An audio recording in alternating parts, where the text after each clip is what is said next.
Oke, di video kali ini kita akan membahas anime Boruto episode 273. Anime Boruto episode 273 ini adalah episode filler karena ceritanya tidak ada di manga. Cerita anime Boruto episode 273 adalah cerita sebelum arc atau sebelum manga Boruto chapter 56.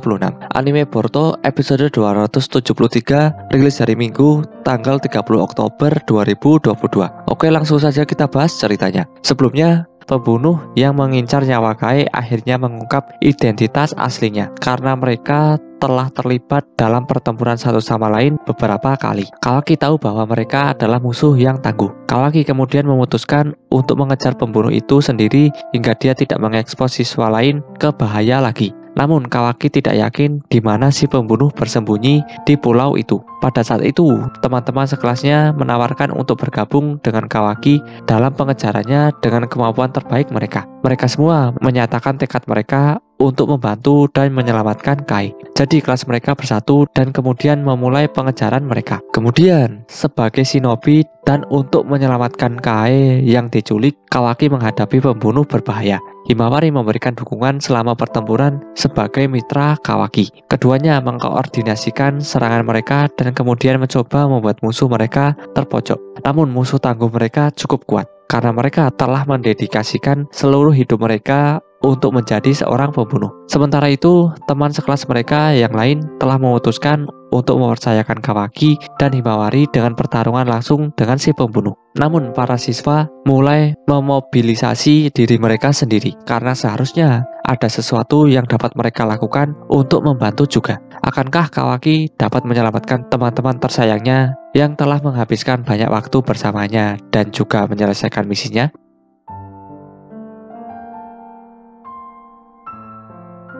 Manga Boruto chapter 56 dibuka dengan diperlihatkan patung Hokage dan Boruto yang sedang menghadiri wawancara di stasiun TV. Seorang MC mengatakan kepada Boruto untuk tidak terlalu rendah diri. Berkat kecerdikan Boruto yang meminimalisir kerusakan, Boruto telah menyelamatkan desa. Boruto menjelaskan kepada MC tadi kalau dirinya sebenarnya sebagian besar cuma pingsan. MC ini kemudian mempertanyakan mengenai jutsu yang menjatuhkan dan menelan Otsutsuki itu. Boruto kesulitan untuk menjawab pertanyaan MC ini, dan Boruto berharap ini segera selesai. Kemudian beralih ke tempat perawatan Kawaki. Di sini Amado mempertanyakan kepada Kawaki mengenai masalah dengan lengan barunya selama seminggu ini. Kawaki menjawab tidak ada, dan tangan ini seperti tangan yang dulu. Katasuke sangat heran dengan tangan Kawaki yang kembali seperti semula dengan cepat dan tanpa tanda penolakan. Amado menjelaskan karena itu dibuat dari sel asli miliknya sendiri. Itu cuma salah satu suku cadang yang kubuat sebelum aku datang ke sini. Ini tak akan bisa jika hanya manusia biasa dan seluruh tubuhnya bukan alat sains ninja. Sambil memegang jarum suntik, Sumire mengatakan kepada Kawaki, "Maaf, Kawaki, ini akan sedikit sakit." Kawaki menjawab, "Kau tahu sendiri, aku bukan bocah cengeng. Kau tak perlu terus mengatakan apapun. Lakukan saja yang harus kau lakukan." Sumire lalu meminta maaf. Amado kemudian mengatakan, "Hentikan sikapmu itu, Kawaki. Tunjukkanlah terima kasih kepada perawatmu." Sumire itu brilian dan belajar dengan cepat. "Aku akan dalam kesulitan kalau kau mengusirnya." Kawaki membalas perkataan Amado bahwa, "Bagaimana dengan sikapmu, Amado? Sok memerintah dan memiliki asisten. Bukankah Sumire itu staf dari Katasuke? Kenapa dia bersamamu?" Katasuke mengatakan, "Terima kasih, Kawaki, tapi Sumire sendiri yang menginginkan ini. Kami sama sekali tak tahu apapun soal mengobati tubuhmu. Akan sangat membantu memiliki anggota tambahan di tim pengobatanmu." Sumire lalu mengatakan, "Aku masih cuma tahu dasarnya saja. Tapi kau tak perlu khawatir mulai dari sekarang. Tentu saja menghindari dirimu terluka itu juga membantu. Lagi pula kau selalu bersama dengan Boruto. Jadi aku bisa menanyakan padamu soal dirinya." Kawaki mengatakan kepada Sumire, "Sebentar, kau suka dengan Boruto ya?" Sumire langsung terkejut dan malu setelah mendengar perkataan Kawaki. Sumire berharap kepada Kawaki kalau ini jadi rahasia kita saja. Katasuke tertawa dan mengatakan walau itu sudah terlihat jelas. Kawaki kemudian mengenakan jaket tanpa lengannya dan mengatakan, "Terserahlah, itu tak penting bagiku, selama kau bisa melakukan pekerjaanmu." Amado mengatakan kepada Kawaki bahwa kemajuan yang bagus. "Aku tak menduga akan ada masalah dengan tanganmu. Tapi jangan lupa cek rutin. Kembalilah minggu depan." Kawaki mengatakan, "Ya, boleh aku pergi sekarang? Saat Kawaki berjalan keluar, Amado memanggil Kawaki. Kawaki berhenti dan akan mendengarkan perkataan Amado. Namun Amado mengatakan, tak apa, kita lakukan lain kali saja. Kawaki melirik ke arah Amado dan mengatakan, terserah. Kawaki kembali berjalan dan meninggalkan ruangannya. Sumire bingung dan penasaran dengan maksud dari Amado. Beralih ke acara TV Boruto. Di sini MC mengatakan, sayangnya sepertinya waktu kita habis. Semuanya tolong beri tepuk tangan yang meriah untuk pahlawan cilik perkasa kita yang telah menyelamatkan desa, Uzumaki Boruto. Boruto tertawa malu dan mengatakan, sudahlah. Sementara itu, Sarada, Mitsuki, Shikadai, Inojin, dan Chocho sedang duduk di sofa sambil menonton acara wawancara Boruto di TV. Sarada mengatakan, yang benar saja Boruto, bersikap sok begitu. Shikadai mengatakan, sudahlah Sarada, dia memasang taman berani, tapi dialah yang paling depresi di antara kita. Sarada lalu mengatakan, mereka merahasiakan soal karma dan dirinya yang mengamuk untuk menghindari kepanikan massal. Dan dia tak bisa pergi dalam misi karena itu terlalu berbahaya. Shikadai mengatakan, dia diam-diam terus diawasi selama 24 jam. Menurutku itu adalah tekanan yang berat. Sarada mengatakan, ya, tapi aturan tak ada misi itu juga berlaku untuk kita. Kita tak punya tim 3 orang tanpanya. Jadi tim 7 berada dalam hiatus sampai waktu tak ditentukan. Shikadai mengatakan, ya, itu adalah keputusan ayahku. Apakah perlakuan pahlawan ini dan mengarahkannya di media adalah cara ayahku untuk mencoba menghiburnya? Tapi ini sungguh aneh. Chocho mengatakan, bagaimana? Kenapa? Tak perlu harus mengambil misi dan bisa masuk TV, itu keren. Inojin lalu mengatakan, biasanya kau berkata begitu di situasi ini. Ini sebabnya kau gendut. Chocho kemudian memegang pipi Inojin dan mengatakan, apa? Memang apa hubungannya berat badanku dengan itu? Sarada mengatakan, jangan salah sangka. Aku tak menyalahkan Boruto, tapi ini cuma terlalu sulit untuk dipahami begitu saja. Apa yang akan terjadi selanjutnya? Mitsuki mengatakan, ya, setidaknya soal karma Boruto, mereka tak bisa hanya diam saja dan tak melakukan apa-apa. Mereka pasti harus lebih proaktif. Mungkin Tuan Shikamaru punya suatu ide. Shikadai mengatakan, kuharap iya. Kemudian beralih ke patung Hokage. Boruto sedang melamun di atas patung Hokage ke-7. Boruto melihat ke bawah, dan di bawah ada 2 anak perempuan penggemar Boruto. Boruto melambai ke arah mereka. Boruto pun melihat segel karma yang ada di telapak tangan kanannya. Kemudian Boruto langsung menurunkan tangannya. Boruto bermaksud menyembunyikan segel ini terhadap orang-orang. Setelah itu, Kawaki datang di sudut lain patung Hokage ke-7. Kawaki mengatakan kepada Boruto bahwa menjadi selebriti merepotkan, bukan? Boruto mengatakan kepada Kawaki, apa? Pergilah jika kau mau mengolok-olokku. Kawaki lalu duduk dan mengatakan, aku terkejut. Aku kira kau lebih murung. Boruto mengatakan, soal karma? Tidak, itu sudah berlalu lama sekali. Ini cuma aku tidak tahu bagaimana harus bersikap atau apa yang seharusnya aku coba lakukan soal itu. Kawaki mengatakan, berdasarkan dari kami pelajari sampai sekarang, kedua tubuh kita sekitar 80% sudah menjadi Otsutsuki. Dan dirimu, khususnya data Otsutsuki, masih terus mengunduh dirinya dari karmamu. Dan setelah itu selesai, saat kau menjadi wadah Momoshiki, kau Boruto akan menghilang dan si payah itu akan bangkit dari tubuhmu. Boruto lalu melihat segel karma yang ada di telapak tangan kanannya. Boruto mengatakan, ini sungguh menyebalkan. Aku merasa seperti terjebak dalam mimpi buruk. Kawaki melirik ke arah Boruto. Kawaki lalu mengatakan, aku memikirkan sesuatu yang mungkin bisa kau coba lakukan. Kenapa kau tidak persiapkan wadah dirimu sendiri dengan memberikan karma kepada orang lain? Boruto terkejut dan bingung dengan perkataan Kawaki ini. Boruto melihat Kawaki dan mengatakan, wadah diriku sendiri? Boruto bertanya-tanya tentang maksud dari perkataan Kawaki. Kawaki mengatakan kepada Boruto, tapi ingat, ini hanya hipotesa yang aku pikirkan. Tapi jika Momoshiki bangkit dan kau menghilang, kalau kau punya wadahmu sendiri di suatu tempat, mungkin kau bisa memakainya untuk reinkarnasi. Boruto mengatakan, itu teori yang gila. Lagi pula, kalau aku mau memberi karma dan membuat wadah, itu artinya aku harus mengorbankan orang lain. Benar kan? Mana mungkin aku mau. Kawaki mengatakan, kau tidak perlu cemas soal itu. Aku sudah memikirkan seseorang. Seseorang yang akan sempurna. Namanya adalah Kot. Satu-satunya orang lain yang selamat dari ritual Jigen. Sementara itu, di sudut pandang Kot sedang berjalan di tengah hujan salju. Kemudian beralih ke tempat Naruto, Amado, dan Shikamaru. Di sini Naruto mempertanyakan soal Code kepada Amado dan orang seperti apa dia itu. Amado menjawab pertanyaan Naruto bahwa dia adalah bagian kiri dari Inner Kara yang terakhir. Masih ada bagian outer, mereka yang melakukan kontrak pekerjaan eksternal di luar sana di berbagai daerah. Tapi setelah semua bagian inner hilang, mereka semua akan berhenti berfungsi. Shikamaru mengatakan, jadi Kara adalah satu-satunya petinggi yang tersisa. Jika kita bisa melenyapkannya, Amado lanjut mengatakan, ditambah lagi Code dipercayakan untuk menjaga Jubi di markas dalam ruang dimensi lainnya. Setelah Sasuke menyusup ke dalamnya, mereka terus bersiaga merah. Aku mungkin tak perlu memberitahumu, tapi Jubi itu adalah entitas yang berbahaya. Selama dia masih ada, begitu juga dengan bahaya akan kehancuran planet ini oleh pohon suci. Dia harus segera dibereskan secepat mungkin. Shikamaru mengatakan, namun jikukan ninjutsu Sasuke telah dilumpuhkan bersama dengan matanya, dan Boruto benar-benar tak bisa mengendalikan kekuatannya. Jadi walaupun kau pergi ke sana, tak ada jaminan kau bisa kembali dengan selamat. Naruto menanyakan kepada Amado bahwa si Code ini, dia bisa keluar masuk ruang itu dengan bebas kan? Amado menjawab, tentu saja, dia tak punya jikukan ninjutsu, tapi ada kemampuan lain yang bisa membuat itu jadi mungkin. Naruto mengatakan, mau bagaimanapun kita harus melakukan sesuatu soal Code sebelum Jubi disalahgunakan. Shikamaru mengatakan itu benar, karena setelah Code dibereskan, kita bisa dengan aman memutuskan bagaimana cara mengatasi Jubi.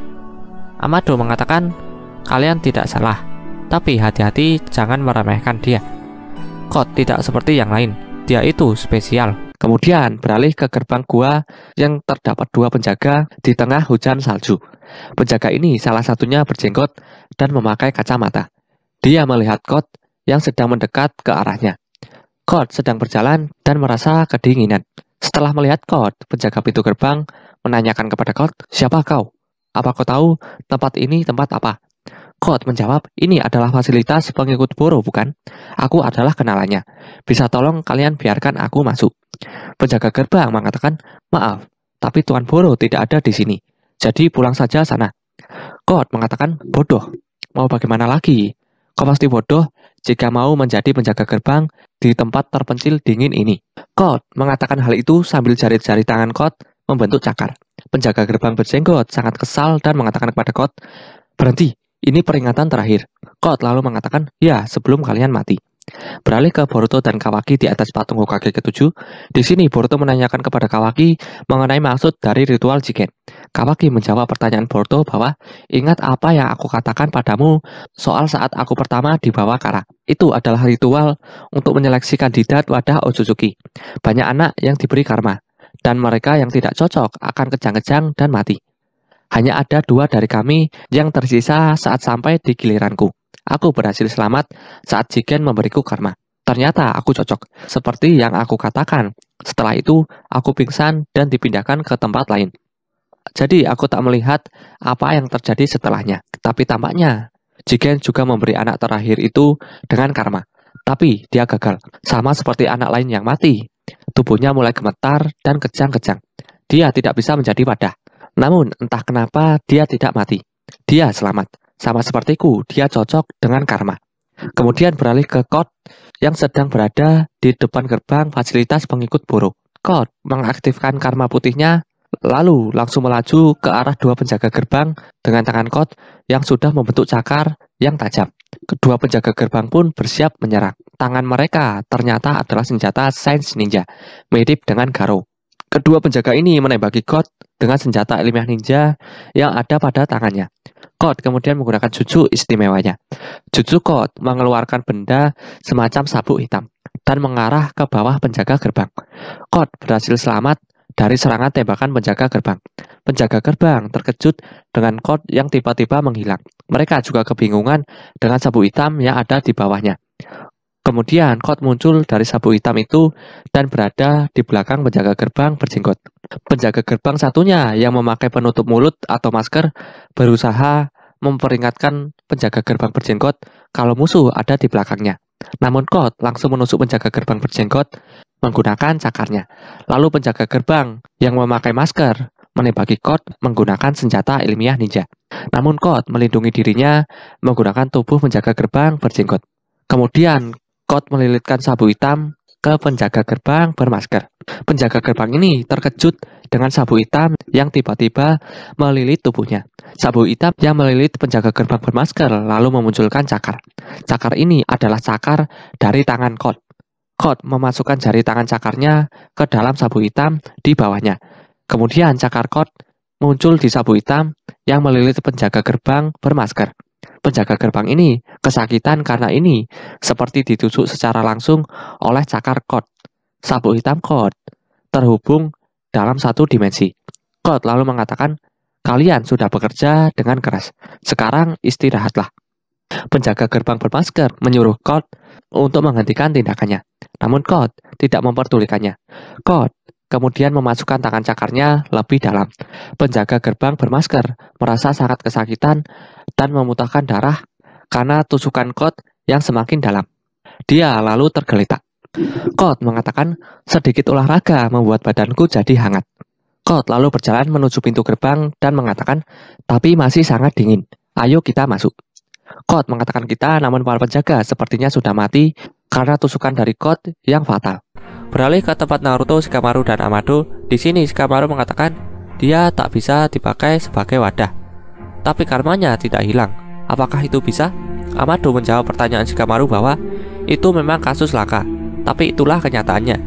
Dia selamat, dan akibatnya tubuhnya masih memiliki aspek karma sebagai senjata.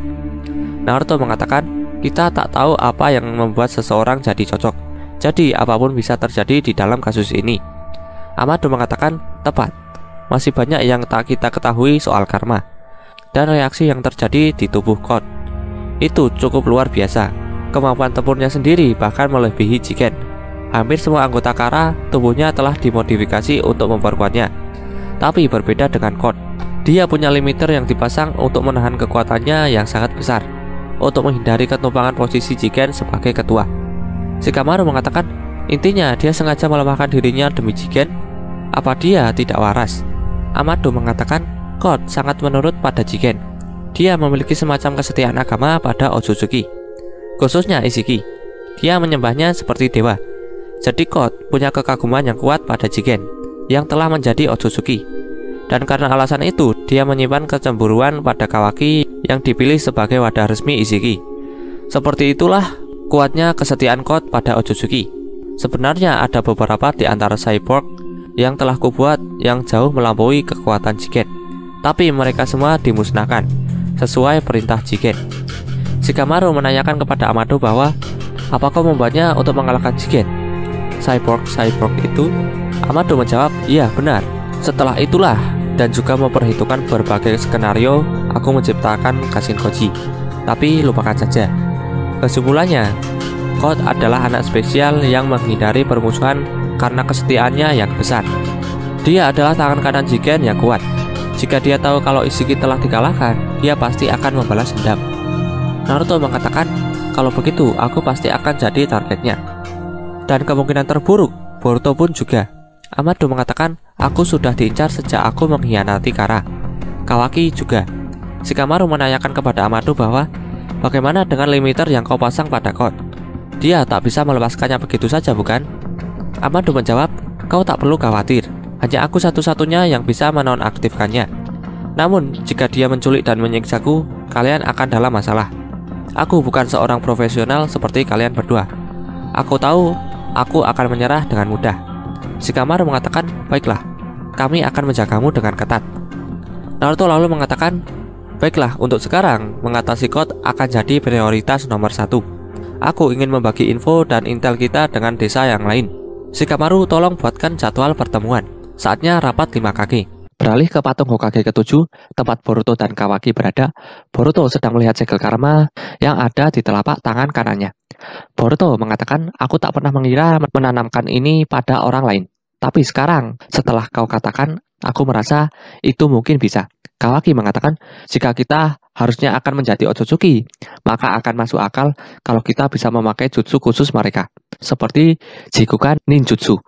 Boruto menanyakan kepada Kawaki bahwa, tapi Code ini, dia sudah punya karma bukan? Apa kita masih bisa memberinya karma yang berbeda? Kawaki menjawab, aku tidak tahu. Tapi setidaknya dia bisa selamat setelah diberi karma. Itulah yang penting. Jika karma itu sangat mudah diberikan, Jigen tidak akan kesulitan. Jadi masuk akal untuk mencobanya pada seseorang yang sudah pernah selamat itu. Ditambah lagi, dia bukan pada siapapun. Boruto mengatakan, memang. Tapi kau tahu, aku merasa sangat ragu soal memaksakan hal ini pada orang lain. Kawaki mengatakan, kau pasti bercanda. Kau tidak punya pilihan lain, kecuali kau memang ingin mati. Biar aku beritahu, Code itu kuat. Sejauh yang aku tahu, lebih kuat dari Delta dan Boro. Dia bukan tipe musuh yang mudah dihadapi. Boruto lalu berdiri dan mengatakan, ayah tak punya lagi kekuatan Kyuubi. Jadi dia tidak sekuat dulu. Lagi pula, kita tidak bisa terus bergantung padanya selamanya. Kita harus berkembang. Aku tak tahu seberapa kuat Code itu. Tapi apa kau tahu, Kawaki? Apa yang kami para shinobi lakukan di saat seperti ini? Kawaki melirik ke arah Boruto dan menanyakan kepada Boruto bahwa, kau ini bicara apa? Boruto lanjut mengatakan, kami berlatih. Ayo kita pergi. Beralih ke ruangan fasilitas pengikut Boro. Di sini terdapat kakek tua berjenggot yang sedang duduk. Dia terkejut dengan Code yang tiba-tiba datang dan menyapanya. Kakek berjenggot ini bernama Bug. Bug mengatakan, astaga Code, apa yang kau lakukan di sini? Ada tugas dari Jigen? Code mengatakan, Jigen sudah mati. Dan sepertinya Boro juga. Bug mengatakan, sepertinya ada masalah. Apa yang terjadi?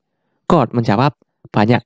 Keadaan tiba-tiba menjadi sangat sibuk. Ngomong-ngomong, bagaimana kabar Eida? Bug gugup berkeringat dan menanyakan kepada Code, kau ini bicara apa? Code menjawab, aku yakin Boro diam-diam menyimpan beberapa cyborg di sini yang telah diperintahkan oleh Jigen untuk dimusnahkan, walau aku tak tahu motifnya.